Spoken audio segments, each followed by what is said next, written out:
How you going? Good, how are you? Yeah, good, mate. How's that kid organisation going? Random like usual.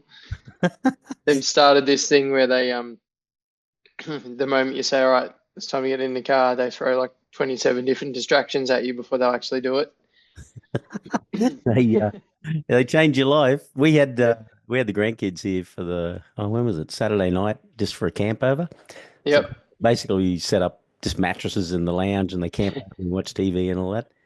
Trying to get them out of the house on time. 45 minutes before I get to Oh, the house. we keep yeah, we've been lucky enough that the kids sleep pretty well, but we've had to usually like 8:30 at night till 8:30 in the morning. But trying to get them up for school in kinder when school starts at 9, like trying to drag it earlier and earlier to make it happen is a challenge. You have earlier start than daylight saving just to get Yeah. them. Yeah, that's it. Oh dear. I was having a chuckle. I was telling someone the other day, I said the most memorable thing that I can think of on a racetrack was with you.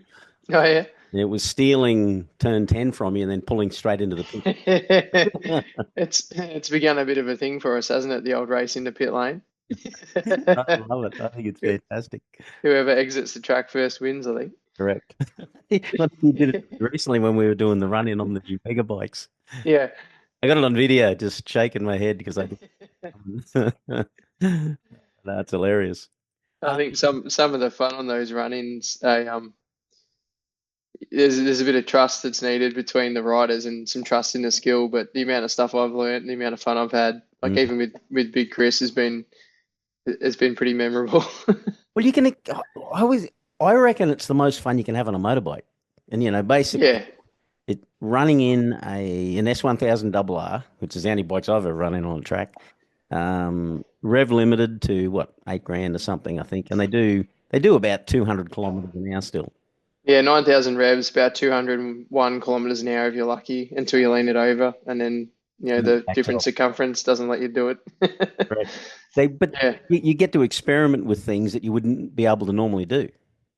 yeah, I guess it's probably a similar thing as like a production class race or it's like if all 15 of the coaches got on postie bikes, I'm sure we'd be thinking and figuring stuff out and trying all different things. Like it's that machine control that's leveled it under the skill level. So then it's all about the skill and the decisions to try and make things work. Yeah, But it's right, it's right. amazing. Like I love it. Yeah. It's definitely the best fun on a track. Yeah, Right. I think yeah. there a day coming up soon because I think I know I'm talking to AD tomorrow. hmm I believe new bikes. Yeah, I think AD, like the Superbike School, are getting a fleet of new bikes, and the Ride Days will be getting a fleet of new bikes as well. So the chances of run-in this year are going to be high. I hope I get invited. Yeah, Uh, for sure. We'll figure it out. so what's happening in the world of Mark Wilson? Well, at the moment, we're riding the weather change in Victoria. So we've gone from a week and a half of 38 degrees, trying to get the animals enough water and Mm. make sure everyone's doing okay to, I think it was 8 degrees yesterday in hail, and I've got the fire lit at the moment, so just trying to stay warm. Yeah, overnight, just Yeah. yeah. We had How's it up there? You still swimming or? Yeah, it's been like it's settled. It's sunny today, and so with the sun, apparently has come a heat wave. And Mhm. yesterday was, unbearable in the studio here. But that rain, and up until, geez, I think the first, day we had a sunshine was Friday, and there was no sunshine in February till then. It's yeah, chaos. But poor buggers down on the coast, they're the Yeah, ones that get flogged.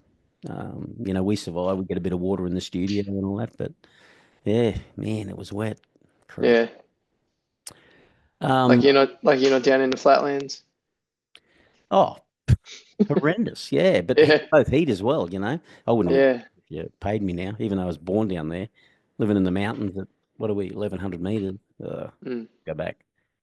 yeah. So, you've been with Superbike School for a long time. You were there when I started with the school, but I want to explore a little bit earlier than that. Okay. I've always looked upon you as one of the senior riders and someone I learn from and get tips from. But there's a history behind that.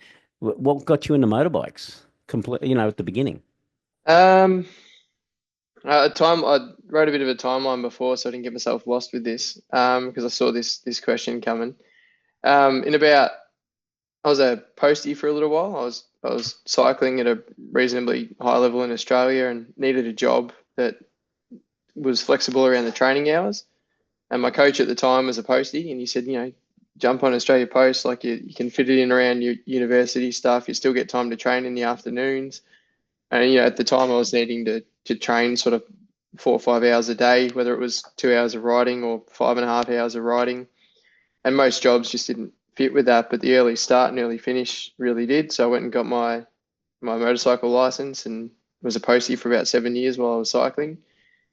And of course, when you get on a motorbike as an occupation, you sort of want to start playing with that a little bit more and a little bit more. And so I bought a bike, a dirt bike, and then another road bike, and then another road bike, and ended up with like a 250 Bandit. It was sort of the first road bike that I had. Sold that and bought a CBR 600, and then the funny connection, the shop that I was going to, I had a few mates there, a few friends that worked there, and we go for rides up the Black Spur in Victoria every Wednesday after work. We'd meet at the shop. Steve Broughy, that owned the Superbike School and the ride days, actually started that shop with John Buscus. So it was their first business, and he'd since removed from that and was just running the ride days. And obviously Steve's my current employer and was the owner of the Superbike School when that all started. But in about 2007, 2008, I was just your average road rider, riding as fast as I thought was humanly possible up around the hills in Victoria. Yeah. And then chance had it, we're down at Phillip Island for World Superbikes, just watching as spectators, and one of the staff from that shop that we're riding with needed somewhere to stay, and she was actually working with Steve as well. So she said, "I'll come, I'll show you the track days at Phillip Island." And I'd done a track day at Broadford, like one track day or maybe two track days then, which were, you got typical Melbourne weather. First ever track day was rain, hail, shine, bit of sunshine. And I think back then I'd paid my $125 or whatever it was for the day, and I was going to get every cent of that out of it. So I just rode every single session, no matter what the conditions were. Yeah. And had the time of my life. But Phillip Island kind of felt like this bigger, grandiose thing that I didn't feel like I was ready for, and wasn't really sure how to jump into that pool. So as thanks for letting her stay in the house with us, she took us to the track and introduced us to the crew. And from that, World Superbikes, it was an afterburner back then, so it was a ride day straight after World Superbikes. It was 2008. I basically haven't left the track, so I just found something with the crew and the environment down there that I loved, and I just didn't want to be anywhere else. Yeah. Wow. So every track day, every sick day I could get to, the calendar would come out, and I'd go to the boss, where I was working. These are all the days I can't do. And I was in a position where I was a reliever, so I didn't have a permanent round. I'd just go around and deliver mail wherever I was sort of put. So it was a bit easier for me to structure. So yeah, funnily enough, all the track days kind of fit into my cycling season as well. So if I overlapped both calendars, I was cycling at the time, and all the big races I was doing were in winter, and all the track days were busy in summer. So it just kind of fit with everything I needed it to. And then when the ultimatum came from my employer that they wanted me to take just a standard leave block of 2 weeks, I kind of decided that the track days and at that point the Superbike schools were more important. So I decided to leave that employer. You're right. Get your priorities right. Yeah, that's it. Like I said, something was threatening what was making me happy, so I decided to keep going with it. That's very cool. So that's how it began. So I just started helping out as staff at Phillip Island Ride Days with the crew down there, and loved it. Like, just the people involved, the environment that was there, how positive it was, how much fun it was, and then the skill level sort of came with the riding. And Did you race in that time? on the motorbike? Yeah. No, not then. No, I was just a track day rider. Had a decided to we did a track day, me and a friend at Broadford, and watched his immaculate CBR 1000 do a barrel roll at about 60 kilometers an hour and pull every panel off it and smash every like it broke the plastic fuel tank cover and then split the aluminium tank inside it. Like it was the slowest crash. He was on his knees, like coming to his feet, watching this bike cartwheel and tumble, and I was just like, I can't do this to my motorbike. Like, this isn't something I want to watch. So I ended up buying a Kawasaki 600, which could be put back into road trim, and I put it in track trim, do some track days, put it back in road trim, and I think I did that twice before I realised that by the time I put the road gear on, it was time to take it off for the next track day. Yeah. And the kick I was getting out of riding at the track was probably more than it was bigger or better than anything I was getting on the road at the time. So decided just to commit it to a track bike, and there it stayed for probably 11 years as a track bike for me. I think went through every learning journey, to try out for the Superbike school on it. I went from doing every lap time barrier that we could try and achieve sort of happened on that bike. So did that most of that with Aaron Rodgers actually. I know you've had a talk with him before. We'd see this unattainable lap time goal, and just by riding together and learning stuff, we'd tick off little bits of it at a time. And I'd do a second, and then he'd do the next second, and then I'd go under a minute 50, then he'd go under a 48, and it just progressed further than we ever thought it would, I think. It's almost like, people say the foundation has to be racing. That's almost better than racing because it's like, you're focusing on development. The competition's still there, I would assume. Particularly, I know. Oh, competition! I And don't think I don't think there's anything stronger than a competition between mates on the same kind of motorcycle, is there? yeah, true. It's like your teammate in MotoGP is the first person you got to beat, right? Yep, yep. That's But fair. yeah, we'd not just do it, but we'd come in and discuss it, and like there'd be an area might be stronger, and there'd be an area he might be stronger, and we'd try and figure out what each person was thinking or doing, and this was sort of preceded the whole Superbike school journey. So it was a just a journey of understanding and just trying to get better. And we hit lap times we never thought we would. They were far off dreams that only the smallest percentage at the top of the sport could do, and all of a sudden we ended up pretty close to it. That's um, interesting. yeah, so we didn't start with the racing thing. It just started with the track days, and at the time Adam Raff was the chief ride coach for the Superbike school. So 2008 I started with the track days, and about 2010 he said to me, he sort of saw my availability with work and had seen me at most track days, and I'd figured out the more I learnt at the track days, the more valuable I'd be, and then the more days I'd get, therefore the more time I'd be there. You're right. And Adam had seen that and said, was there an opportunity that I might be able to come and take some of the stuff I'd learned at the track days and help run the course control team, or help be part of the stable course control team for the schools, because it was something that each place a school would go to, they'd end up with a different crew, which was really hard to deliver consistency in that part of the day. So from then on, I ran course control for the Superbike schools for about 5 years, full time, all over, everywhere the Asia Pacific school went. So New Zealand, Philippines, Malaysia, China, everywhere in Australia we went to, and just got stuck right into the school doing that. Like, loved the environment, loved talking with the people. It was a big professional development for me, learning how to communicate and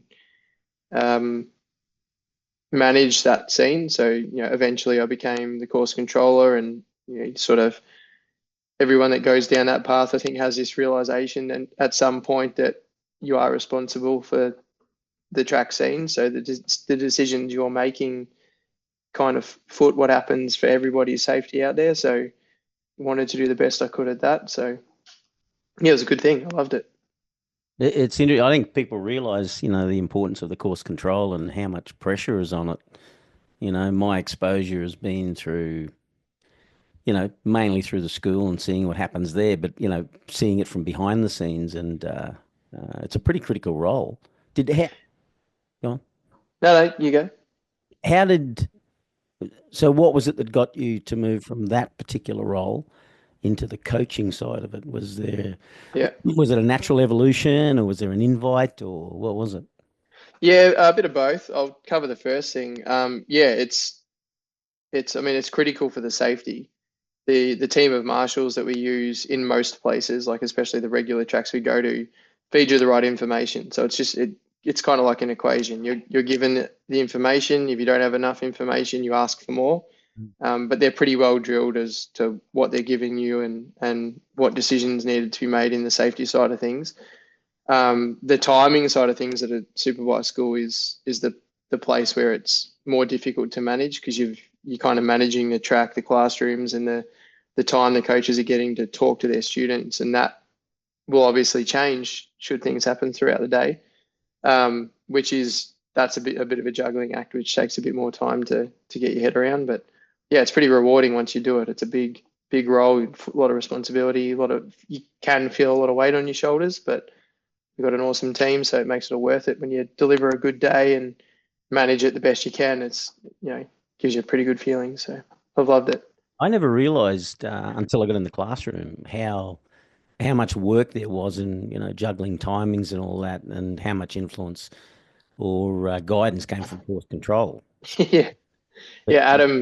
Adam said to me once, I can't remember the track we're at, but he said, just consider yourself like Neo from the Matrix. You got to do your thing and manipulate the time continuum so things make sense for the rest of us. Like, it's okay.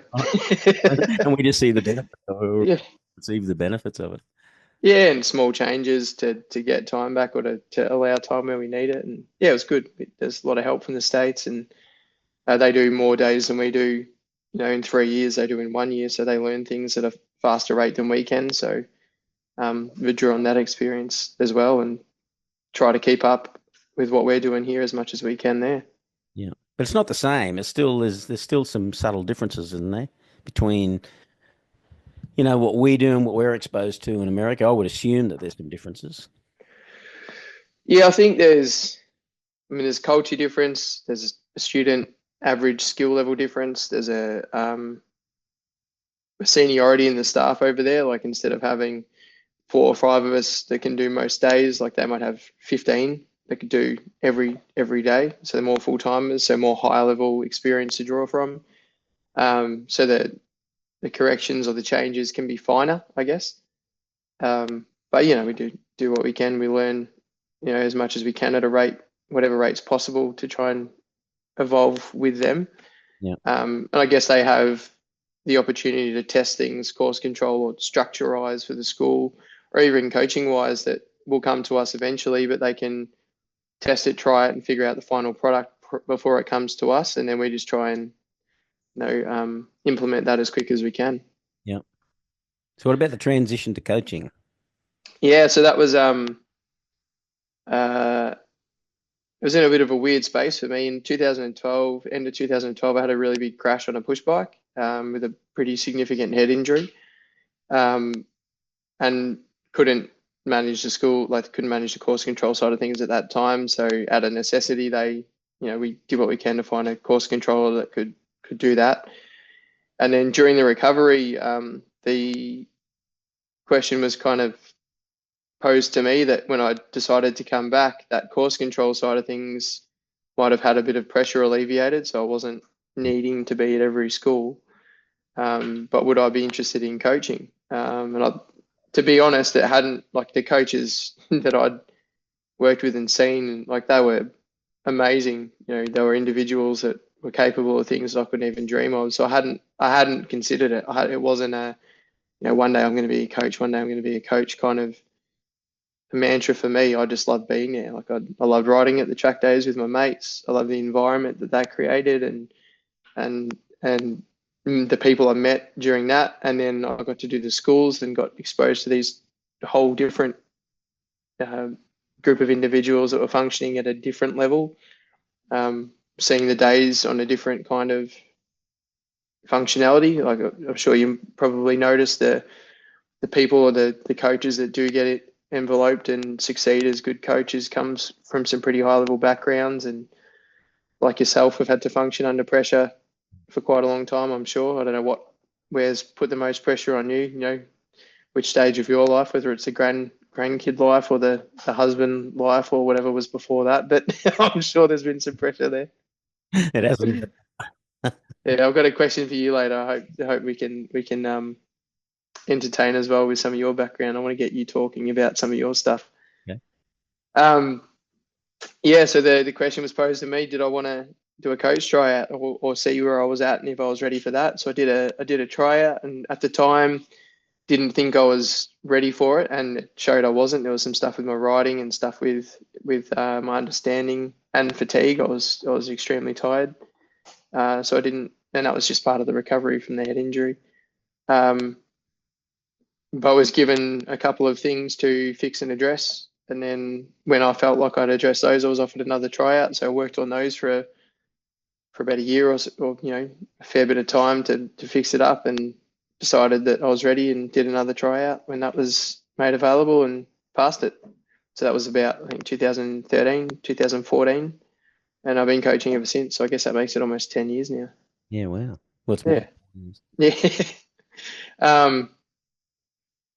Yeah, I did. You mentioned racing before. After I became a coach and started working as a coach, I decided to tick the racing box on the motorcycles. I had an opportunity come up to race some bikes for someone else, and jumped at that. I'd worked with them as a student at Superbike schools for a year or two, and decided I wasn't going to get another opportunity as good as that. She'd had some bikes raced by somebody else, and they'd come back in a bit of a state of disrepair, and she first of all asked me to test them and see what I think. And one was bent one way and the swing arm was twisted a different way, and the other one had forks that were bent a different way. And we kind of just ticked off that bit by bit and figured out what was wrong with them and fixed them and got them to a state where they could be raced. And then I thought she was going to give the opportunity to someone else, and she said, "Oh, did I want to race them for a season or two?" So raced those super sport bikes and my trusty old Kawasaki that had been doing laps with me for sort of 10 years, and threw that at a pre-modern class to see how I went. And yeah, I enjoyed it, like loved it.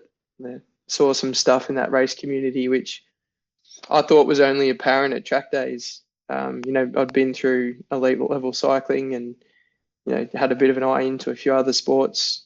An ex of mine was a really high level gymnast, and the amount of support and the amount of camaraderie in a road motorcycling pit is ridiculous. Like, it's so supportive. I had my first ever race out of Broadford. We had a guy that, I'd go 1/10 quicker than him. He'd go 1/10 quicker than me. It was his first race. It was my first race, riding the adrenaline, highs and lows, and having a great time. And then the rain came in, and I ended up crashing. I think it was the end of qualifying. So, a bit emotional, and everything's raw for him, and he's sort of not really sure what to do, and brings his bike back into the pit garage, and all the guys sort of said to me, "Mate, just go and wash your leathers. You're covered in mud, and just go and chill out for a minute, get yourself sorted out, make sure you're all right. We'll have a look at your bike." By the time he came back to his pit garage, they'd rebuilt his motorcycle using his parts as well as some other parts from 5 or 6 other of the guys that had lent them to him. It all come together, like guys he'd never met, I'd never met before. And then they said, "Oh, you're up next, mate, your first race. So get out there, you got to go." And he's, "Oh, my bike." And his, bike's been presented to him ready to go. Like, I couldn't believe it. These are the guys he's racing against. Like, That's amazing. Where else do you get that? Like, I couldn't believe it. So Yeah, when the down people seem to come out of the woodwork. It's yeah. something. Yeah. It was, yeah, I mean, I've got some thoughts on that over the years as well. I think I don't know if it's a risk thing or a challenge thing or exposure to the elements thing, but riding motorcycles just seems to bring people from all different walks of life and socioeconomic, areas together in a way that, just levels everything. Like, you can put people in a pit garage, whether it's a race or a track day, that are from completely different backgrounds. Like, a young tradie, investment banker, your corporate level guy, and it just doesn't matter. Like, the bike they're on, the the skill level they've got. Like, it doesn't matter. They just want to talk about it. They want to experience it together. It's like they're going through the same journey, even if they're not on the track at the same time. Like, there's something about it that brings like-minded people out of the woodwork, and that's the part of the environment I love. Like, I think it's very similar to, there are other sports like surfing and all that where, mm, there's an experience there that people seem to share, and it doesn't matter who you are or where you come from, it just all seems to work. yeah, I always get a sense too that races, particularly the racing environment, realize that without competitors, there's no race. You know what I mean? By helping someone, they're actually contributing to, I don't know, the experience out there in some way. I don't know if that, if that's true or not, but I know that without competitors, there's no race. yeah. I think I've seen a little bit of that. You see the races like Mike Jones and Josh Waters and Wayne Maxwell. Like, they're at a point where they're confident in their skill level, their career, and they want the challenge, they want the race. So they're not worried about helping someone that's going to be the next thing that's probably going to threaten them at some point, because they're confident with where they are. They're at the top echelon of the sport, at least in this country. And the more people that are there for them, the better the racing is. Yeah. And then, there is the beginner that's coming into that environment who just wants to soak it in, who's happy to be there. And for sure, in the middle ground there, especially in the race scenario, there are some people that have that competitive, oh, don't tell them this or don't tell them that, or that. But I think it just comes to them not being as confident, as a successful racer. So they're trying to do everything they can to get there. So they are a little bit more shielded, but it doesn't take them long to realize that their idols aren't often like that. Their idols are out there trying to help, trying to pass it on, trying to help this industry. Like, it's in Australia, it's not a massive industry. It's not cutthroat. There's not 50 people at the top of the sport in each category. There's sort of 10, and then there's another 10 that are intermediate, and then there might be 10 beginners if you're lucky. But in each category, it's really not as deep the talent pool or the opportunities as it might be in, say, Europe. So I think each business, each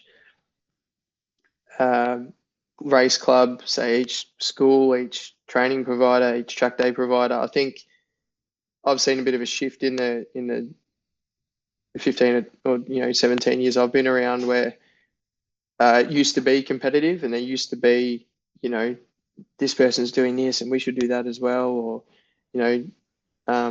this group of ride days is doing this. And I think in the last particularly 5 to 10 years, it seems like everyone's figured out that the industry is really small, and the more we can do to support each other and to give back to that industry as a whole, the more successful every day is going to be.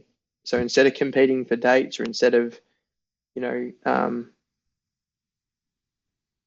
elevating yourself or watching the opposition try and elevate themselves, I think everyone's figured out that the more we can do just to support the riders, the more they're going to come to days, and the more that's going to flood through everybody's days. And that seems to be working the best it can through everyone. Yeah.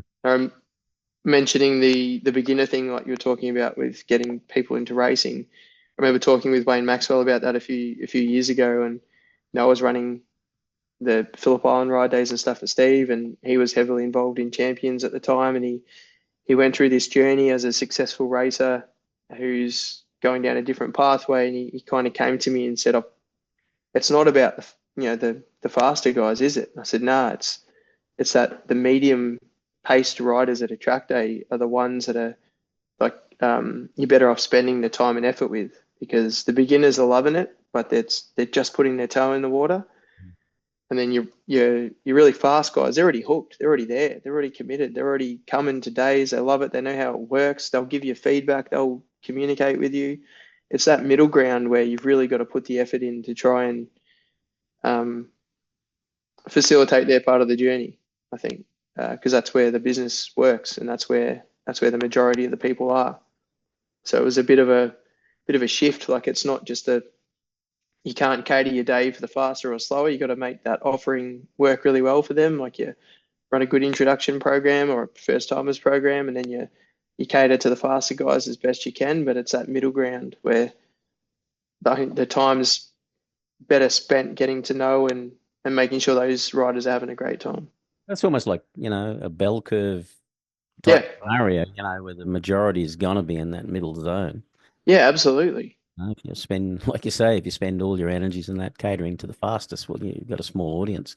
I was talking to Chappie recently. You probably heard it, because he's doing a lot of work around the junior side of it. Do you think there's enough energy put into the junior racing or that type of thing? Because let me give you the background of that. I go on and search junior racing, and it seems to be dirt bikes predominantly, Mm, not bitumen or road. Like if you go to Spain or if in the Spanish environment, the culture is different. It's a big amount of effort on junior motorcycling on bitumen. What are your thoughts about that? oh, that's a tough one.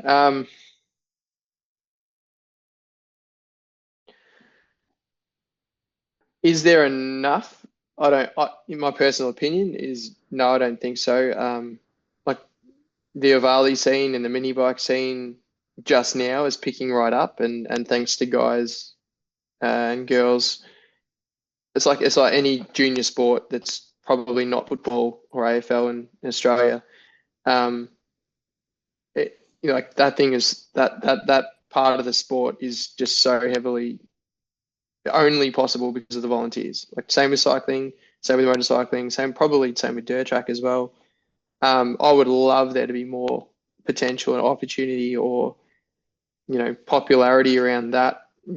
That's probably a chicken or the egg thing. Does the effort come first, or does the popularity come first, or do we need another couple of Casey Stoners to come through to develop some interest, or is just the interest not there uh, in numbers in Australia? I'm not sure, but like we've got a lot of space here. We've got some pretty damn good racetracks. It's a shame not to be beginning that journey as well as we can. Like the mini bikes, the Avalis on the go-kart track side of things is great, and being involved a little bit in that, it seems to just be a policy or procedure side of things. Like trying to get that off the ground is not easy. The organisations involved in that have done extremely well, but it's really hard to get young riders on road bikes anywhere in this country. Like it's not easy, and that's a challenge for sure. We're looking to be a little bit more involved in that this year. The school's got some stuff coming up in Taiwan with a junior program that I'm hoping will give us a bit of an insight into what's possible. But I think it's all about the first person to take that risk here and show that it's okay. Like it's okay to put, say, an R15 with extremely low horsepower Mm. and low speed on a tight technical track where it's never going to get to its potential speed anyway, with someone young on it. Like that's where they're going to learn skill. Like that's without the obstacles of the corners, the potential to increase the skills just not there. There is a bunch of junior motocross, and there's I don't know how many PV50s that are being sold brand new in the country, but I know at Christmas time you basically couldn't get one.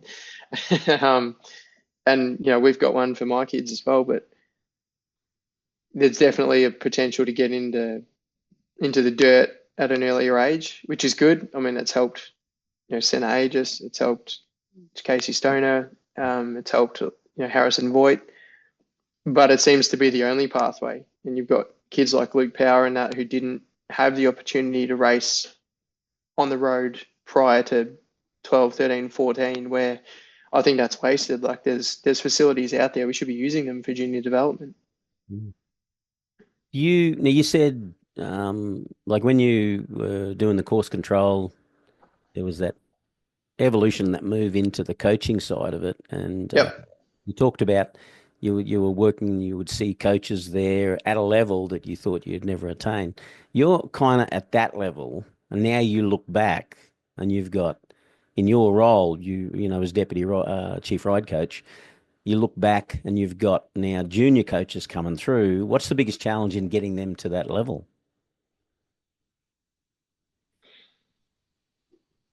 Well, what are the challenges in getting at that, like generalized? Because and I know personally, it is not an easy path.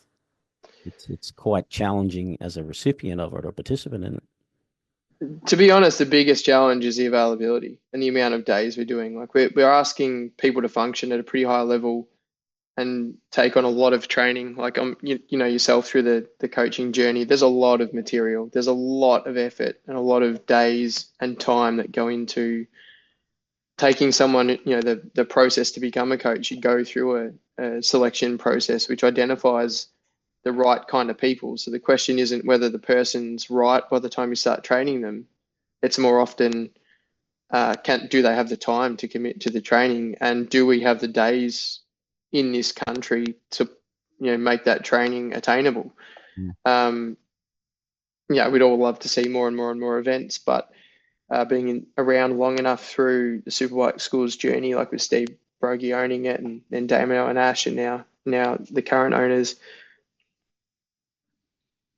more dates in this country at the moment isn't the answer. It doesn't, we run more dates. They don't feel we can't run any more dates because we run out of money. Like roughly the amount of dates at the moment is about right, I think. But that reduces the trainee coach's ability to train, right? Like, Yeah. You have a coach that can't take students yet. It's a big ask to get them to the other side of the country or to travel overseas to put training into them. And then for them to do that training, we need another coach to provide the training. So really, it's the availability, I think. I was lucky enough to be at the track a lot, so for ride days as well. And there was a part of the training process which we could do at track days, which I was more than happy to do. And it was a really similar thing with Adam and Steph Redmond when they went through the extra time they could spend not just at Superbike schools, but during track days, really progress their training probably faster Mm. than most of the coaches that come through. Like it's hard to get yourself from, Sunshine Coast to a track day in Sydney or Phillip Island with heaps of other coaches around to try and expedite that training. So the effort you've got to put in behind the scenes is more. That's probably the biggest challenge I see for sure. Yeah. A lot of it, I don't think people realize, a lot of the coaches self-fund too, that first phase of Mm. getting into the school. It's a big commitment. You you mentioned there, making sure you get the right people. What's the right type of person for the school? You're really after kind of I guess it's like a trifecta really of good communication and good understanding, as well as a good writing ability. You can kind of not have one of those things all the way there, but to have two or three of those things not there is rather difficult. I think the best thing I've ever looked for in a good coach is a good student. Like if you can have a student that comes with less barriers and less, I guess, less ego around their understanding or their writing, they can be a good student. So they take on understanding quickly. Usually, if they've got less ego around themselves, they listen better, which means they communicate better. And then obviously the riding side of things, we have to ride in all kinds of ranges of pace, Mm. but displaying really good technique. So if you've got a student that you can give a bunch of changes to and they can make them, that's a really good sign that they potentially could be a good coach. But then the other side of it's the availability. Like if they can only do 2 days a year, it's not really going to work. No. I'm going to need a bit more than that to be able to put in to gain the improvement, or else you put all this effort in and then the improvement rate is so slow that it becomes like you're putting in all this work and not getting anywhere, which is something we found can be a barrier to some of the coaches along the way for sure. And by the way, I still don't feel like I'm at the level I put some of those those coaches at years ago. I still look at some of those coaches that are around now, and yeah, it's some of the way they look at things and uh, function still. Yeah, it's pretty amazing. I get the same thing. I like, when I watch someone who's really, I don't know, they just get to the point so fast, like, the name Ian and Ads and, Steph, they come to mind immediately. It's a pretty intriguing talent that they got. There's years and years of, I don't know, thinking about it and approaching different scenarios for it to, come out like that or the way it does. Yeah, and I guess being involved in some of the junior training these days, it's they look at us like that. I know they do. Mm, But also talking with the coaches like Adam and Ian, they also don't feel like, they've got the answers. They're still trying to figure it out. Like mm. that, and that's what probably makes them Makes them so good. effective, because they're always questioning it. They're always figuring it out. They're always listening back to Yeah. how the conversation went, or how they could have taken it differently. Like that, it doesn't stop. Like it's Mm. that's probably how it works, right? Like we don't get a coach training manual and then tick it off and then that's it. We're good coaches now. Like the moment we tick that bit off, we're given more, and then we're given more, and then we're given more. So the depth of understanding is just always getting bigger and greater and more detailed. So Well, I remember that like um, at Phillip Island, I think I did 6 days in a row, Sydney, then Phillip Island in the level four garage. And you had a role in that as well. I remember that session where, we're looking at a student. The student was having difficulty with something, and then I think it was four coaches, will come in, and and the general theme was, so what do you think? mm, You know what I mean? It wasn't yeah, I got the answer, and yeah, and then it's just a matter of, trying different things just from different angles. And then suddenly, you find the thing that worked for that student. Because I think at the end of the day, you're not in the mind of the student. You have zero idea of the background, how they even see things, and as you know, we're always trying to get into their reality. What is it that they see and are aware of? But you can make all the wrong assumptions about that. But that was where I saw exactly what you said, you know. No one yeah. had. That's something I think the better coaches realize, and I mean, the more you can understand that in any level of coaching, the better. But for me, it really hit home sitting in the level four garage. Like I was early days, and the level fours are the students that they've got, they've been to the school 3 times already. And then we're at a position where we build a program around where they are with their riding based on the breakdown of the other drills we've got. Um, and I remember this student asking me a question, or we were talking about part of their riding, and yeah, and they said to me, "Oh, they just put part of the skill in a way that I'd never considered. Like that it wasn't wrong. It was just they were describing how their take on that drill or that skill, and I'd never ever considered it in Mm. that way. And I just thought, like, it was like this light bulb moment for me. It was that point was like, that's what it's about. Like you need to, like, as a really good coach, figure out their take on it, because Mm. without that, you're speaking a different language. Like it's you're trying to take them down your understanding or fit your mold, but Mm. their mold's over here and it's different, and there's nothing wrong with that. So I think that was the first time it really hit home of how important it is to figure out where that student is, or that just their take on what they're doing and why, because it could be completely different to the way you look at it, and it's not wrong, Mm. but a completely different view. And without that, yeah, it's you're kind of like you're shooting in the dark, I guess. Yeah. But that's where that whole process of, inquiry rather than a tell, is so Mm. important because, and I know, and you know that I've, become more aware of this over the last few years, that the trap was always relying on what you saw and, what you think the answer is kind of thing. And then for me, the transition was the biggest transition was that shift away from, well, so where did you think it went wrong kind of thing? You know what I mean? It's pulling it out of them, generally not the same place or the same thing. But I think that's the complex part behind coaching that takes years to build. It getting away from a teaching mentality, which we've all been exposed to, repetitively for a long time, into a coaching environment, which is extraction. Yeah, absolutely. I mean, part of what you need to be a good coach is that observation skill, and that, like, like the more confidence you can have in that observation and what you've seen happening, the better, especially when it comes to limiting danger and people making, Mm. you know, not great control inputs or putting them in places that could be better. For sure, the observation's key, but that's not, that alone isn't going to get you what you need. Like that paired with, inquiring and finding out where the student's at. Like, I guess what I mean about that level 4 situation is that flipped the emphasis that I needed at the time. It was like, hang on a minute.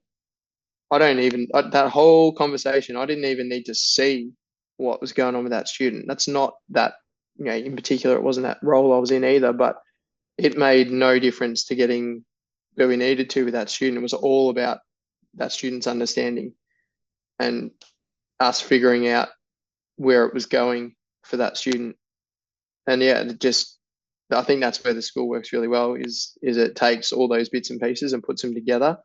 Yeah. And the coaches that are the greatest or the most effective cotton on to exactly which part of that skill set they need at the time. Like, is it the observation? Is it more weight on that observation, or is it all about that understanding, or is it a little bit of both? Like the ones that can weigh up that equation and take the conversation where it needs to based on that are probably the most effective. Yeah. You've been with Mega for a long time now. Yeah. Yeah. Big Broughy. We had I think last time I caught up with Steve was at Phillip Island when we were doing that, running in those bikes, and then we did a podcast with him after that and had a chat. But he indicated that you were, one of the key people there. What is your role with Mega, and what do you do generally on a day-to-day basis with with that business?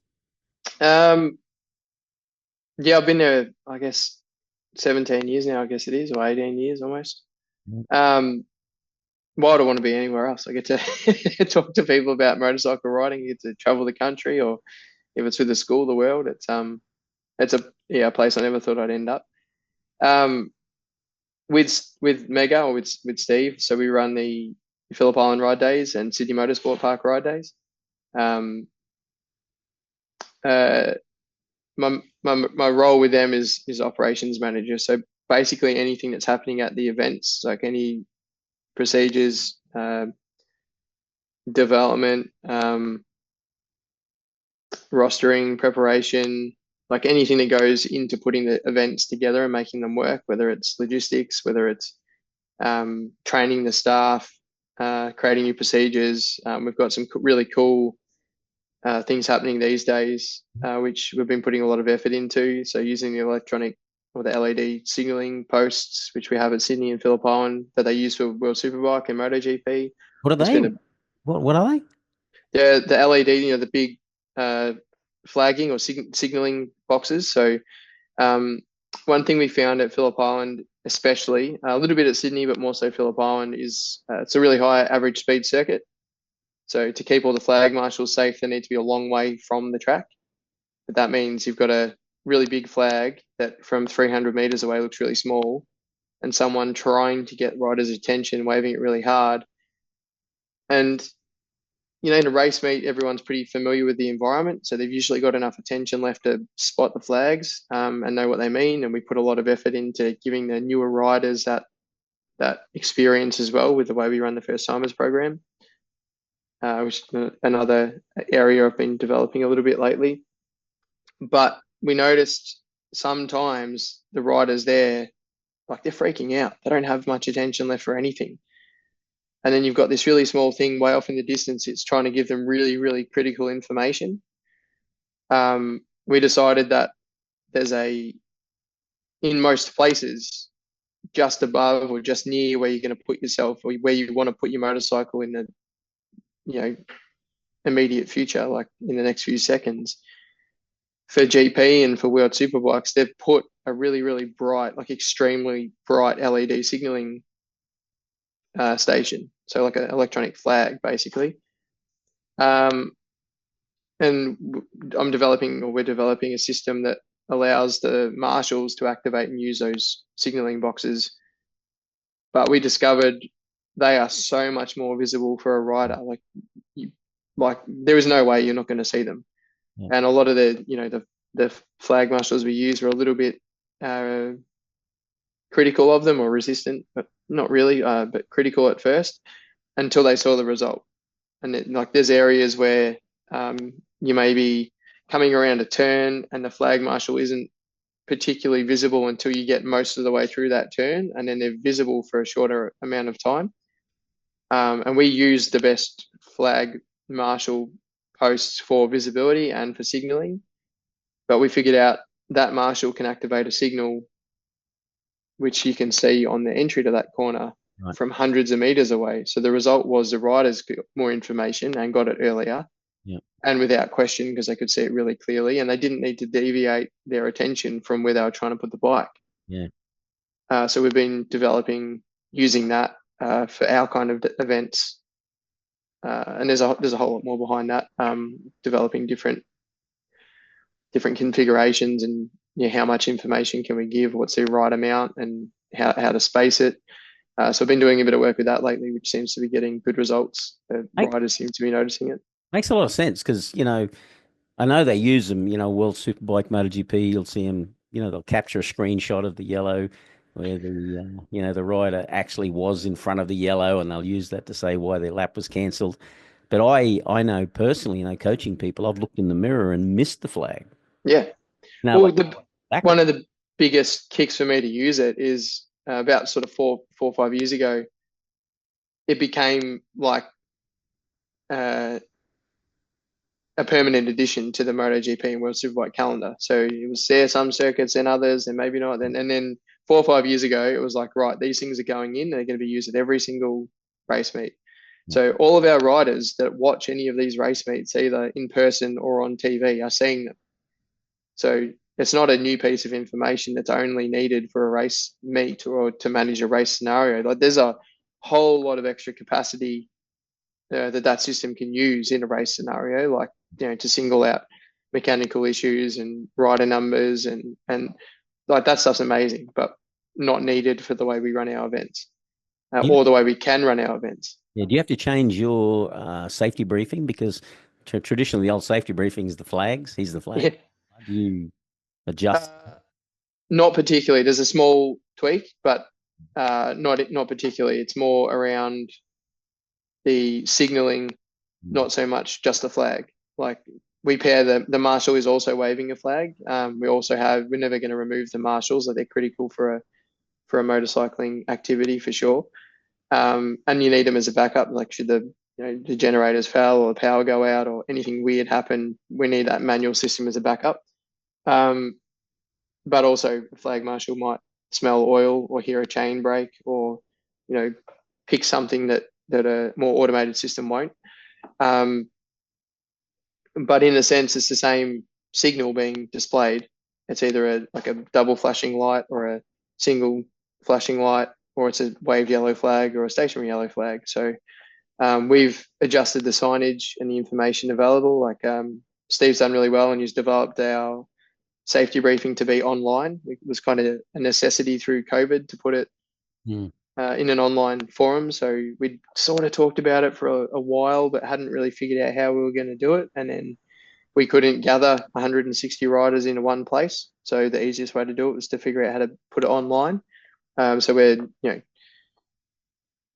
I guess one of the things I've noticed working with Steve for so long and all the staff we've got at Mega is he's built, he was heavily involved in bringing the Superbike School to Australia, and it's the same as the school. It's always evolution. Like it's never are we sitting around going, oh, well, we've got this nailed. Let's just sit back and watch it work. Like never, ever does that happen. There's times where we'll acknowledge what we're doing well, and then the next sentence is, but I think we could do this bit better, or that's pretty damn good. That's sorted out. You reckon we could tweak it like this just to make it that little bit better? So everybody, like every staff member we have through the schools and the ride days, but yeah, I've noticed it particularly working with Steve is just constant evolution. Like, there's some rest and some acknowledgement when you've done things well, but then there's always something to evolve and something to keep on moving forward, which I think that's one of the main reasons he's been around for as long as he has in this industry. We talked about that when we had that, 30 years of run. Yeah. track days conversation that, it's continued to evolve and keep going. And, he's not resting on his laurels or anything. He spoke about a number of changes. What's the biggest change or, piece of progress you've made in those ride days, in your opinion? Um, there's probably two, if I could single out the two biggest areas I've noticed, would be the implementation of the tracking system. So there's a lap timing system we use, which allows us to group riders, the most closely matched riders in each group.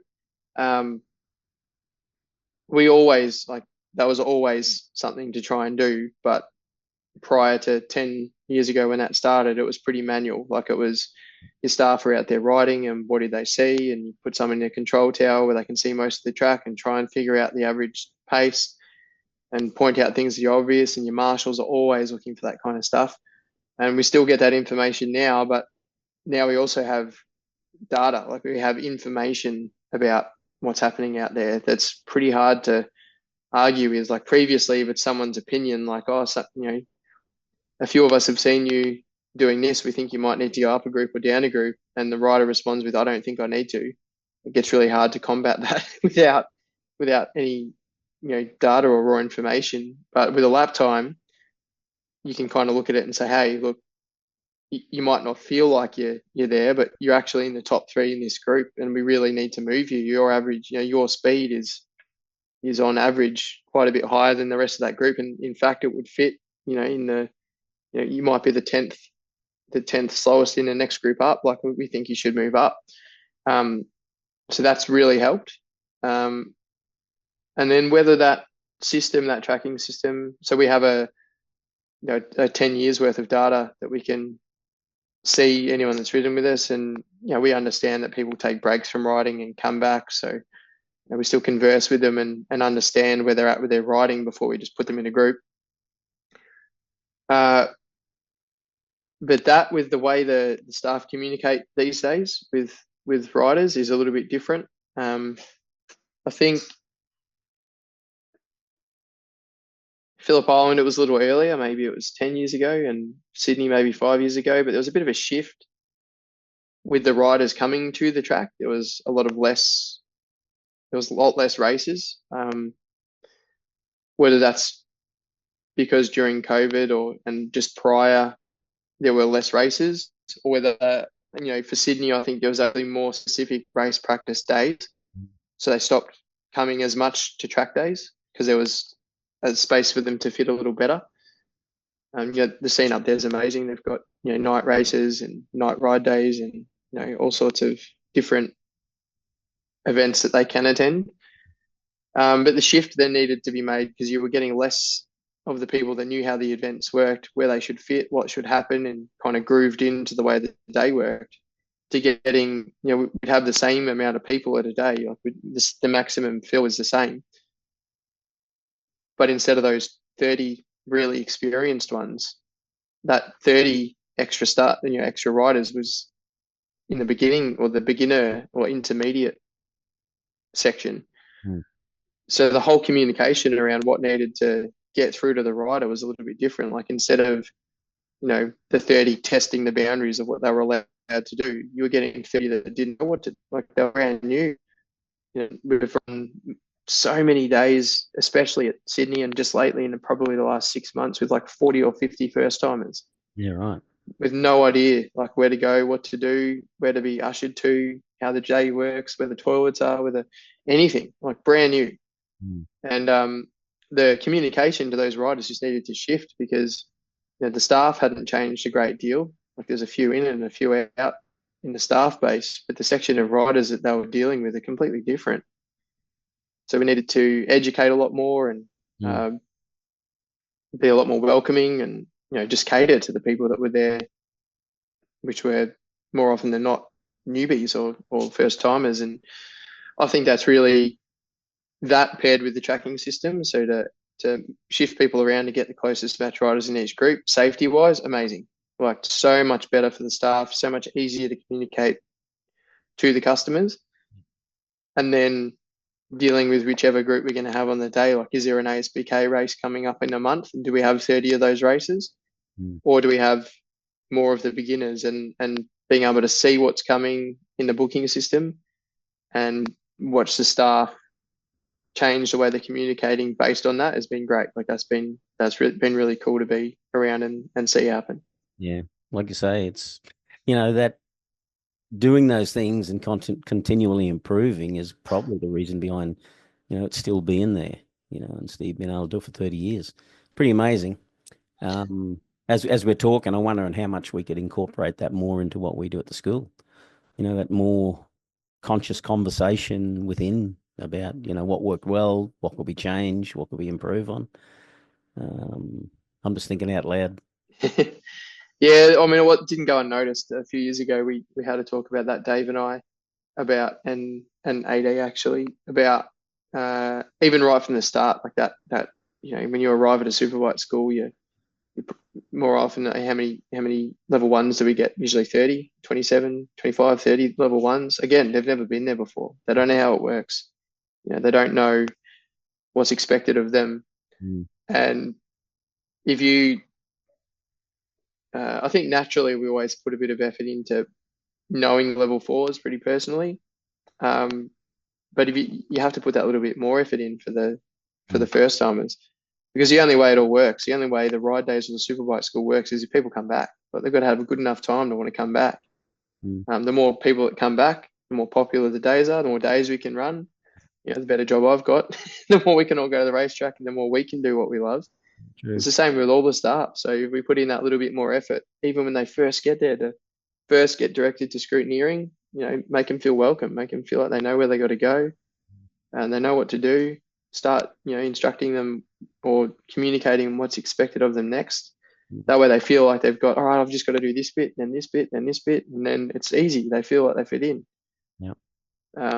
So yeah, it's definitely something we've begun on that side of things.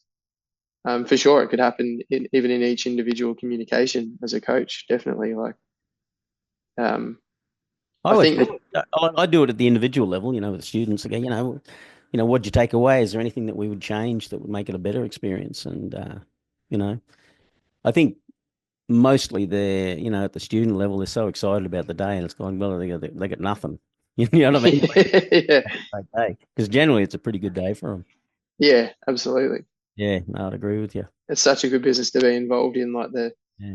the positivity and in whether we're working with a racer or we've done a lot of work with Senna and Mm. Luke Power and Harrison Voigt and Harry Curry over the years. Whether you know chasing a couple of tenths or just trying a skill slightly different to them or for them, or whether you're just helping someone who is so scared negotiate around something that they'd survived, but they weren't really sure how until that point. Or then we had a guy at Broadford on a was it a 1098 Ducati or something. He said he'd been riding for 47 years with no idea how to steer a motorcycle around a corner. Like, he'd obviously done it, but he didn't know how, and he hadn't done it very well.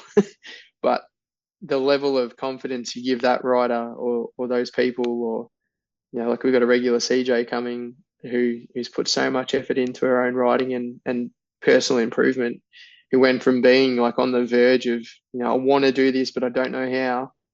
You give them some confidence and some, eventually some good ability to negotiate something, and watching them change as a, I guess, a rider personality it's amazing. That's why we're all doing it. So it doesn't matter for me or for any good coach. It doesn't matter on what level of that scale you're talking, but to put them all together at the track on the same day is pretty awesome.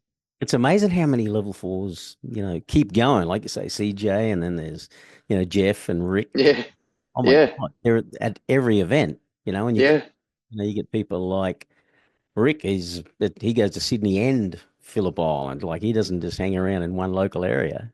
It's yeah. And you've got guys like Jeff and Mark McGregor used to be one of them. Stacks of level fours, and they'll still come to the track days and still not. He's not far off 80, or he's in that Jeff. age group where most people are sitting on a recliner with a crocheted blanket, I guess, and he's out there making improvements to his bike and wants to go to different racetracks and we're trying to get him over to the bend because he hasn't been to the bend yet. And then you've got riders like Big Jason that comes down who I think he enjoys, and Julie Newman that used to come. I think they enjoy the school environment just that little bit more. Yeah. Um, Well, I so think they almost become part of the family too. yeah, absolutely. There's definitely a relationship there because I can't wait to see them. Yeah, yeah. First they will, hopefully. They feel like the staff. They feel like they're Yeah. part of the furniture. It's great. Um, a question about your riding, to kind of, because I'm running out of thoughts about. I think I've got your history kind of well understood. Um, when you were talking about it, you'd go out there with Aaron, and he'd be a tenth faster here, and he'd knock a second off, and then you would do a bit. When you go out and you're doing that kind of riding, do you work on things specifically um, for your own riding? And the second part of the question is, when you see someone like Knackers, make a gain or, create a gap in front of you, what types of things do you ask him? How do you get how do you work it out specifically? Um, So do you have a plan? Do you go out and work specifically? Secondly, how do you get the information from someone else about who's doing it better? I guess it depends on what scene it's in. For us, we did a lot of it at track days. With the school, it's a little bit about technique, but when we're coaching in a school, you're luckily like you'd be extremely lucky if you get 1 or 2 laps in a day. Like the whole day is student focused, 100%. With the track days, it's customer focused. Again, it's a customer service based event, but there is the opportunity to go and ride for yourself. Like when you're out there riding, you don't have to, unless you're the first timers coach, which I am a lot of the time. If I'm riding my own bike, like I've got my R6 these days, like it's for me to figure something out about myself or about my riding, um, or pair up with a mate and go and figure something else out together. We would look at usually put the first session out of the way. Like it gets, you can chase yourself down a rabbit hole trying to figure out things in the first session because it just, especially operating at racetracks where the speed is so high, it tends to take a session or a few laps at least to calibrate to that speed and to not just be doing things based on your own reaction to how fast you're going. And then we would look at, I'd go in with a plan. Like today I want to figure out, maybe a line in or out of turn 6, or, I know I often over brake or brake a little bit for a little bit too long, or apply the brakes a little bit too early at turn 4. But it might be all right. I've got to figure out how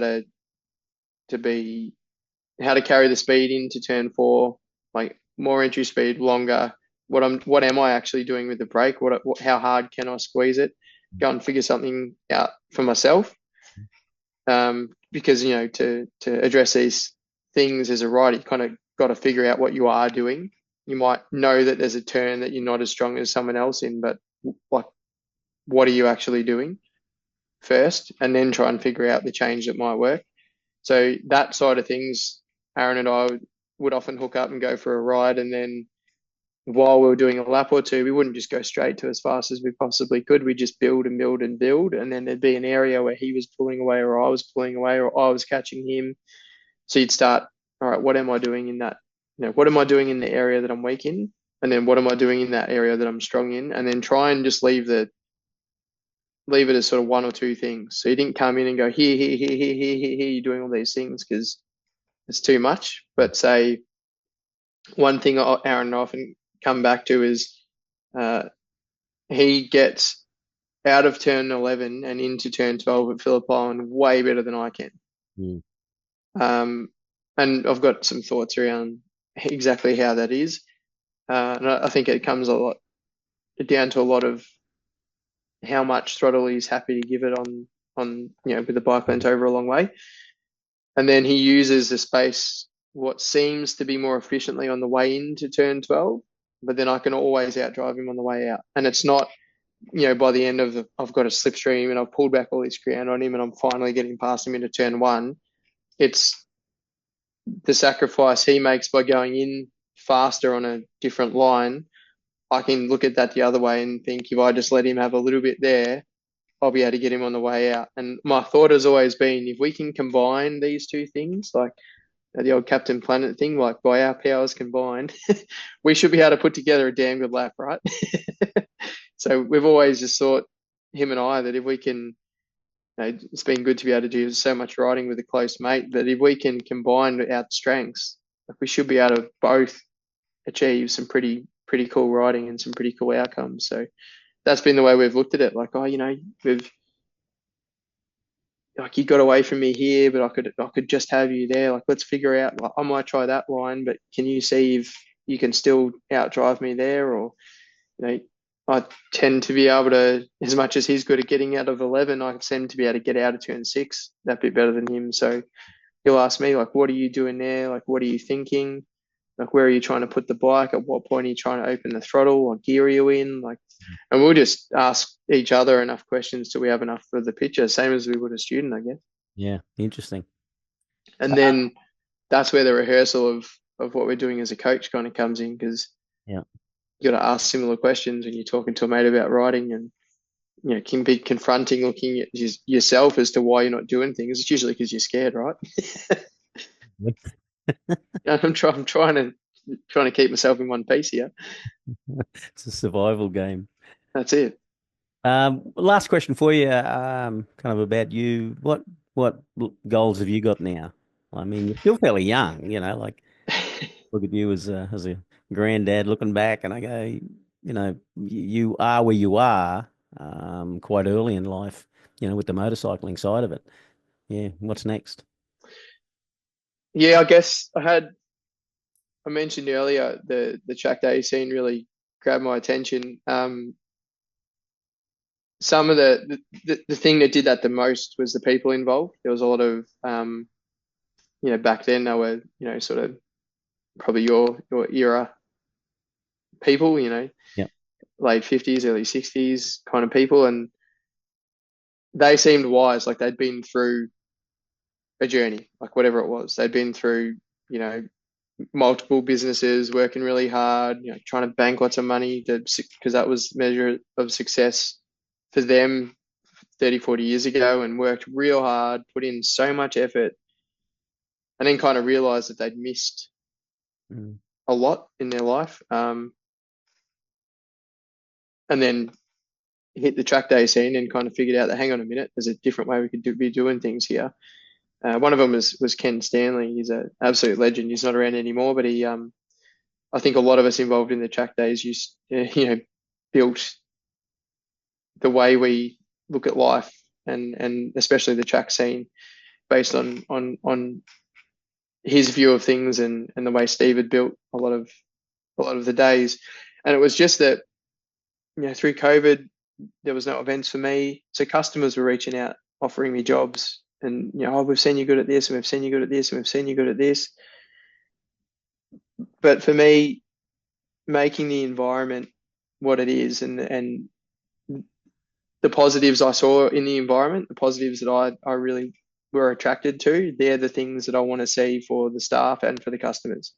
So I want to build on that and pass on the things that those influences taught me. I want to, allow that to come through to the staff and the customers, because that's where it's at. Like the fact that, for example, that guy Ken used to say that if he had an endless supply of funds, he'd just go out and buy 10, whatever Ninja 300s or R3s or whatever it is, just so the staff would go out there and just have fun, like take the pressure off, stop trying to push themselves as hard as they can, and just make all the bikes the same, so we could just go out and have fun. Well, funnily enough, about 12 of the staff all have those small capacity bikes now.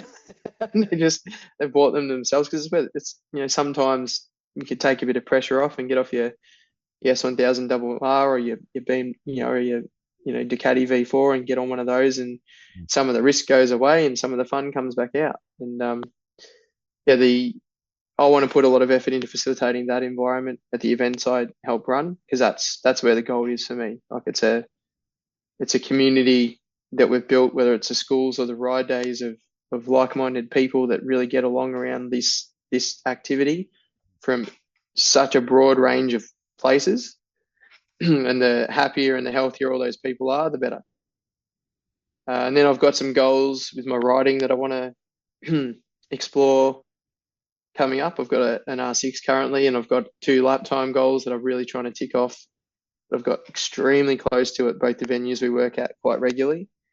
And then there's a whole lot of understanding stuff I'm super curious about. I know Adam's got himself a bike to play and explore with some geometry side of things. It's no secret I'm pretty lucky to work heavily with BMW and get supported.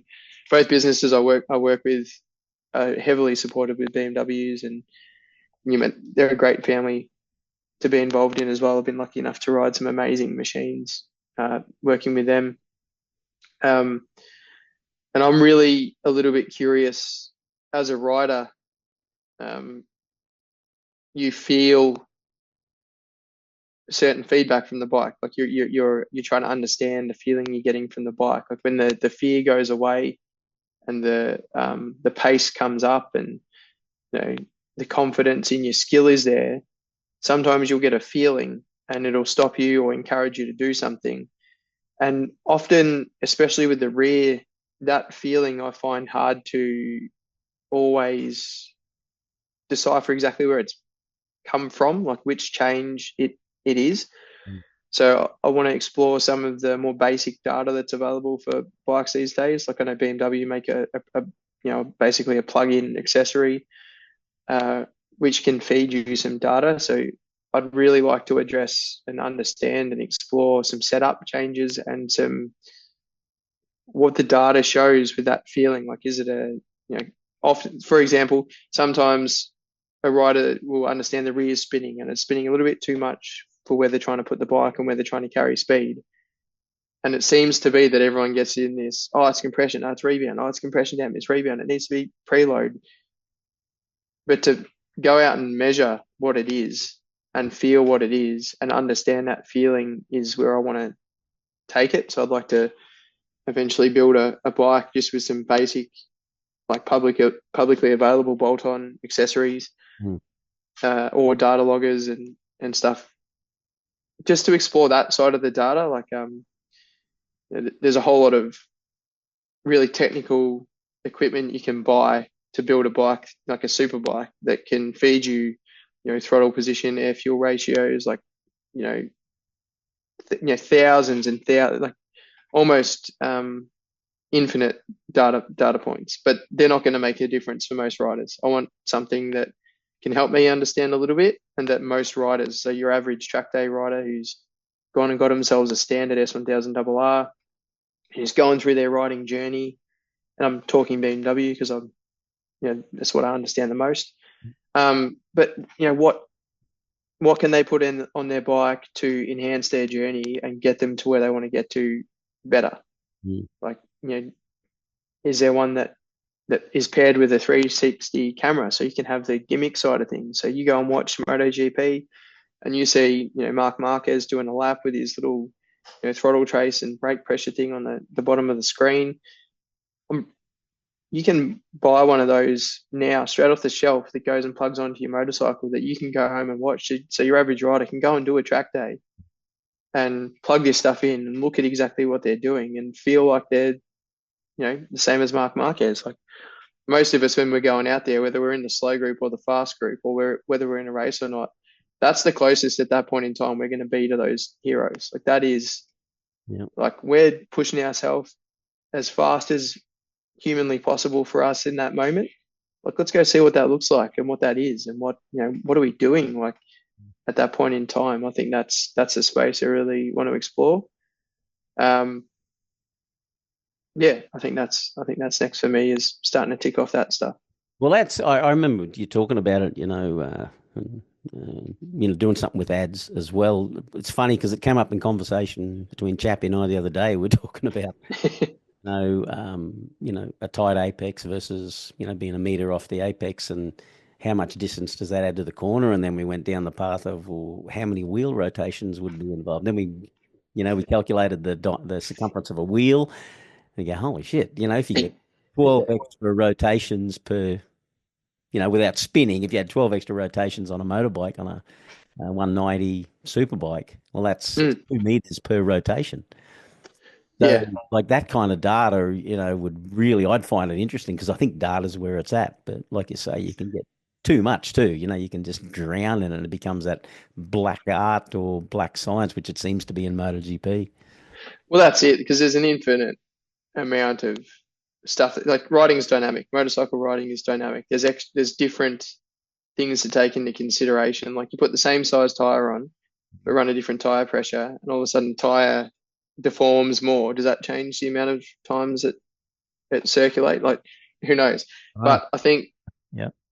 there are some riders and some avenues at the top of the sport that need to go that deep, like that need to go and get superbike tune and need to add in an aftermarket like an ECU with all those parameters because Yeah. they want to understand them because they want to get the absolute best out of that machine.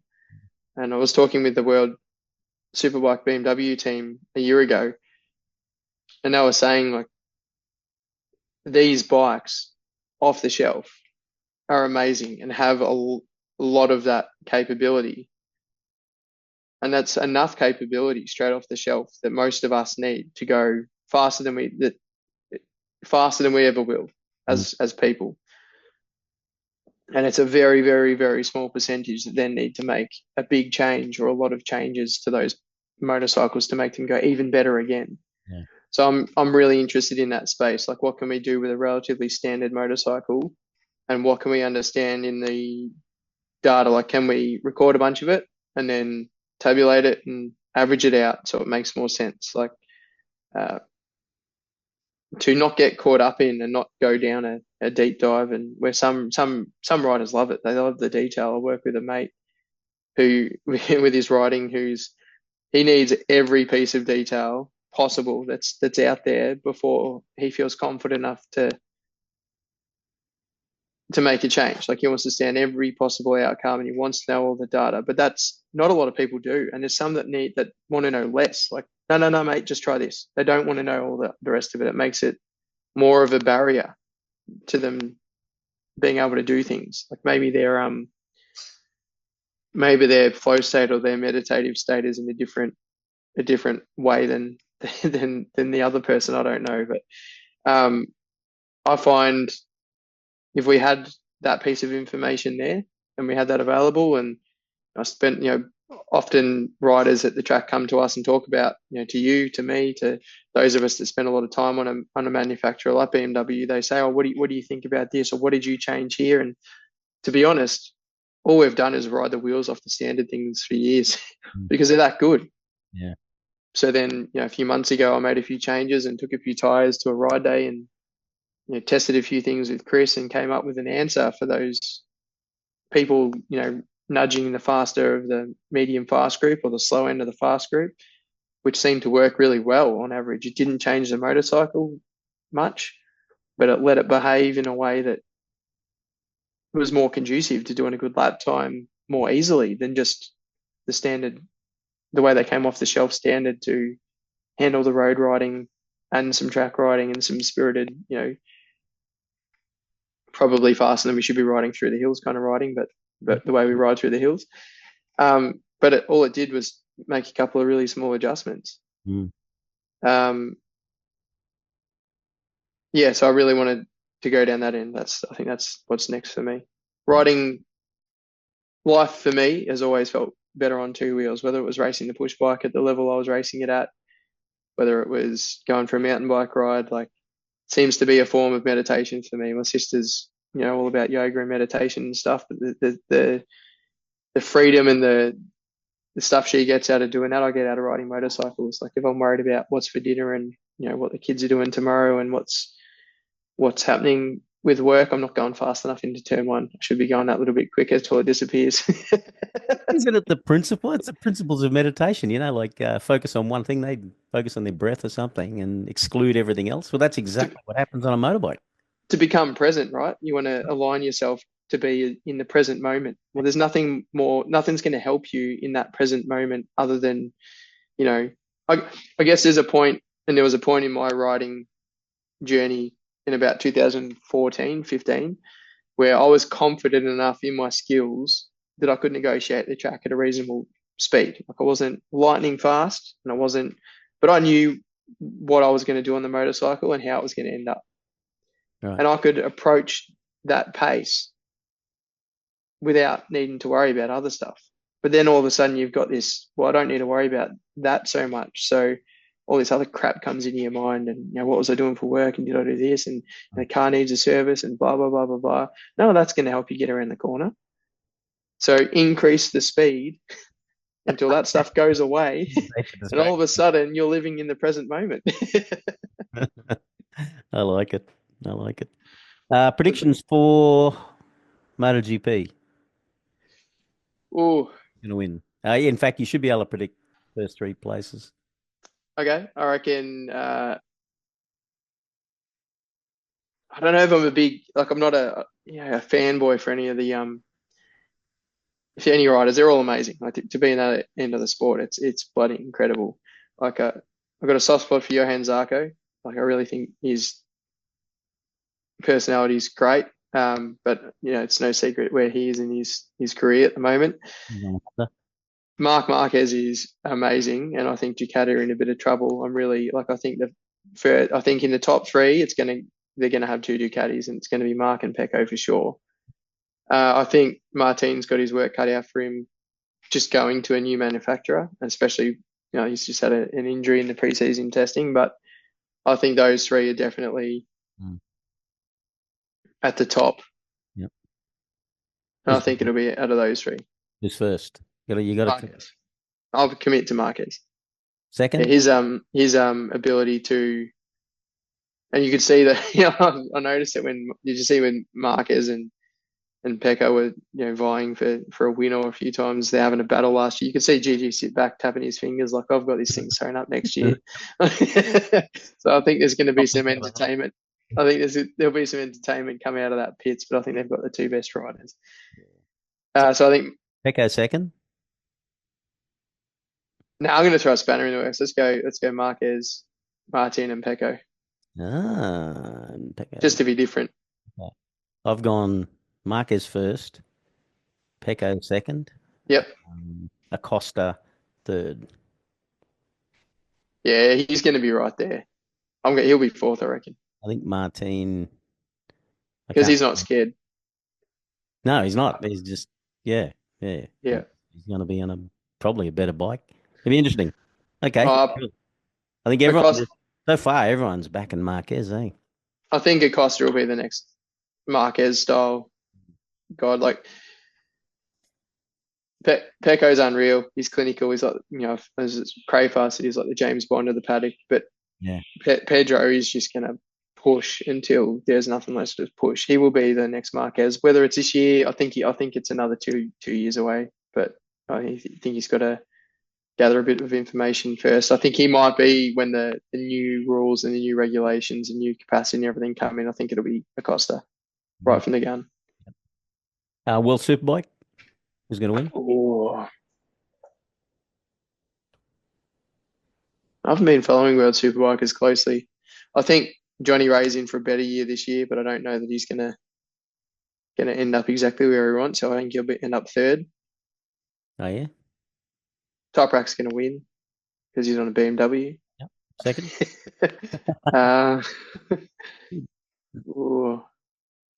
Batista's still there? Yep. Yeah, I'm going to go Batista for second. I'm going to go Alex Lowe's second. Yep. And Batista third. Toprak first.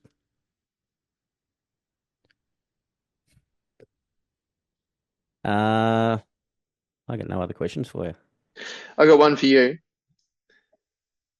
I think we need to commit to a George Lazar podcast. I think we need to ask you the questions. Is that right? So when do we get to do this? There's part of the journey that I want to pull apart with you. I want to fire some questions at you. Okay. Like I think there's enough questions to not do it this episode. I think we need to dedicate an episode to it. Okay, let's do it. So there's a George that we all know and understand. There's been some pretty cool photos from back in the past in the 80s on the big cop bike. Yep. and there's, the way you're building the grandkids on their training ranch up at your place at the moment, which is getting them in their military training. I think I think there's a whole lot of Yeah.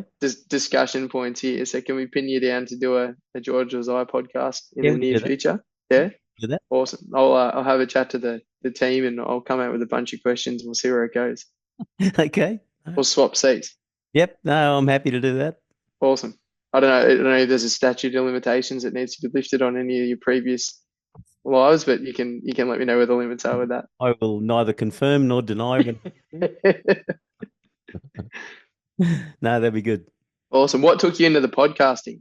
Where did that come from? I, I'm probably a little bit different than people of my generation or age in that I'm an early adopter. I'll give it a run. Like Mhm. if I don't understand what it's about, I don't need all the facts. So like I've always had this mentality, and I never ever was able to word it, but my mentality is built around the idea that better to be first to market than the best in market. Yeah. You got to get in there first, right? And that, Then you can improve it. correct. So being employed self-employed for 24 years, I think that's the backdrop to it. So the podcasting is kind of just an extension of it. We saw this technology. I'm not a very good speaker, I don't think. I'm pretty tough on myself, but I'm still prepared to step up and have a go. So it was basically that, step up, have a go, see how it works, see if you can, if it leads into anything. And here we are, and it feels like it's getting better. We don't make any money out of it, but Mm. I really enjoy it. I love the conversations, like learning about particularly, people like yourself and Knackers and people and Adam, just having a conversation and finding out the backdrop, which you would never get sitting around and having a beer. You Yeah. get it more in this mechanism, you get the more depth in it. Yeah, you kind of need that slightly more committed person, we're going to do this attitude for it to come out, I think, and to, Correct. to Yeah. start thinking about where some of it's come from and some of the origins like that analysis. Although you get gold when we're out for a beer and some of the conversations come up, they're not the full picture. And I don't know Correct. about you, but it leaves me inquisitive about the full picture, like yourself. No, I get it, and that's what I do like about this, and we're talking a topic that I like. But the other side of it is, does it lead to anything that would support our business? I don't know, but I figure the more I do, the better I get at it. And who knows? Yeah, there's some absolute gold in there for sure. Like some of the conversations around the technical side of things with Chappie have been great. And then if you overlap some of that with some of the stuff that Mike and Harry Mm. have said, there's so much in there. Like there's you know the interesting information and the data analysis or the concepts that we're exploring and that we all deal with as riders. But Mm. then there's the motivation and things that drives people like Harry and Mike Mm. and the way that they look at applying it. Like, I remember when I first started, I can't remember if I'd started, I might have just started the Superbike School training and we're working with Mike, in like 2014 or 15 or something in Queensland, and just listening to the way he was looking at things happening on track, I was just like, what? you know, I get really that. logically, really calculated, really clear, not Mm. not like, some out, different worldly application, but just incredibly, no, I'm just looking at this one little piece here. And I just need to understand this. But they can add so much value to yourself, your own rider. Like the selfish part of this is based on my question, what do you do? Mm, We never have a conversation and say, what is the correct way? We don't do that. Right? no, All I ever do is go, so what do you do? How do you get out of this? What do you do to lock on? And how much pressure do you put on the bar? I want to know what you do because it's yeah, all, everyone's got an opinion and it works in a given context. yeah, and it's working enough for each of us. But what are we all doing? That's one of the drivers behind some of the conversations I've had with Adam about some of this data stuff. Is like, he said, I want to go out and do a lap time. I want Aaron to go out and do a lap time, and George to go out and do a lap time, and I want to look at how it's done. Like, it's going to be different for all of us. Like, let's pull it apart a little bit and look at it and see where and why and what technique and how it's applied and Mm. how and why. Like, what are you thinking? There's this, curiosity I always have about what someone thinks they're doing and what they're actually doing. But I think a lot of the coaches, that gets pretty aligned with what's actually happening. Mm. But we're all still doing it incredibly differently. Like, you watch Adam and Aaron do a lap together, super similar pace, but really, really differently is Mm. that lap put together. And I'm keen on pulling that apart. Like, it really interests me. Well, that's that next level of data because I'm getting data, but the data is verbal. Yeah, yeah, that's right. Yeah, you're pinning it down to quantitative data and, hard. Here's the numbers and yeah, Yeah, I'm, this is yeah. this is the part that we've been what's the word? Like, we've stalled out a little bit, really using that side of things, because the raw data and the that information isn't going to help most riders do anything. Mm. Like, that's not, even Steve's mentioned it with the way he's worked with Mike Jones. The data isn't the thing that's going to make the biggest difference. It's not. It might help you with a point or help you understand something the rider's doing, but it's not going to help the rider on a race weekend go that much faster. It's going to be this mix of, the suspension, the tires, the decisions the rider's making and why, and what the bike is doing. And really, you've got to understand all of that. And you don't have stacks of time, or especially in this country, it's to find a pit garage with all of those riders and all of those professionals that understand all of that together is quite rare. So I don't think what we're going to find is going to, you know, the gimmick side of it and the inquisitive side of it might be to give a rider at a superbike school a take home lap with their throttle trace and brake pressure and Right. have some data they can pull out of it in their own time. But to take them down that journey of understanding at a school in the time you have in one day probably is Mm. not going to make the difference to their riding. What's going to make the difference to their riding is having the discussion with them, figuring out what they're doing and why. Mm. And then if you had the time to draw on that information, even better. So I think if we had a bunch of scenarios that we've already understood and we already have the data to back that up, that conversation is just going to be even better with the riders we're having it with. Yeah. It's almost like a video, isn't it? Yeah, Seeing the video is, oh, okay, there it is. It's right in front of you. yeah. Interesting. I like it. Mm. It's funny what you just said then prompted the thought. I didn't know how a thumb brake was supposed to be used until I saw the data. Yeah, The Moto2 riders went, ah, I like yeah. it. So it can also point out, you know, when and where things should be done. So, Well, that's where it's coming from. I remember working with Aidan Wagner. Um, I might have been, I don't think I was coaching at the time. I think I was just course control, but we were relatively good mates. And, he was Australian Supersport, World Supersport, Australian Superbike rider. The first time I ever rode 1,000cc at Sydney Motorsport Park was in an ASBK race, broke the lap record and won the race. Like, so talented. mm, And he said to me, years ago, I think I was going to the States for a holiday and going to spend some time at Superbike School. He said, "Can you ask the guys a question?" I was like, "Oh, yeah, what's up?" And he goes, "Look, I want to know what the uses are of a rear brake, because I don't use it much. And a lot of the information back then, like 2015, 16 era, was, it takes a lot of attention for most riders to use it. And, most of the stopping power when you're braking hard comes from the front." And he kind of said, "If it's not helping me, I'll take it off. It's slowing me down. mm, Like, I don't care. I just want to go fast. Like, if it's there and it's on the bike, let's figure out how to use it. And if there's no use for it, I'll take it off." So I went to the States and asked a question of Dylan and Jerry and Ian over there, and they were right in the midst of accumulating all the data that we now use in the braking, slow brake release seminar at the schools. And Dylan rattled off like 10 technical points mm. of using the rear brake, like all the different applications it might have or might use or what a rider might notice. And that came straight from recording the data from Joe Roberts on a Moto2 Moto America bike.